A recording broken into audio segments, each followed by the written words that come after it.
नमस्ते हजुरहरूलाई एउटा सानो भिडियो लिएर आइरहेको छु।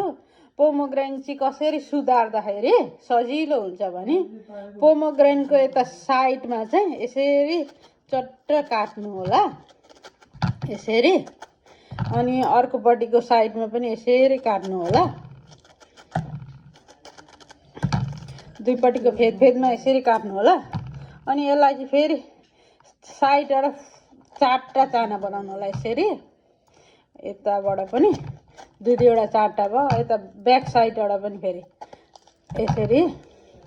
अनि यताबाट पनि 4 पिस भयो माथि। अनि यसलाई चाहिँ सजिलो तरिकाले तपाईँले सुधारेर खान सक्नुहुन्छ। कसो गर्नु भने यसलाई ठक्कसँगले यसो पार्नु भयो भने कस्तो मजाले आनन्दसँग आउँछ हो। अनि तपाईँहरूलाई त्यस्तो झन्झट पनि हुँदैन, यसरी सरर निक्लिन्छ। हजुरलाई यो भिडियो कस्तो लाग्यो हेरेर कमेन्ट गर्नु होला। ल त धन्यवाद, bye, have a good day, God bless you.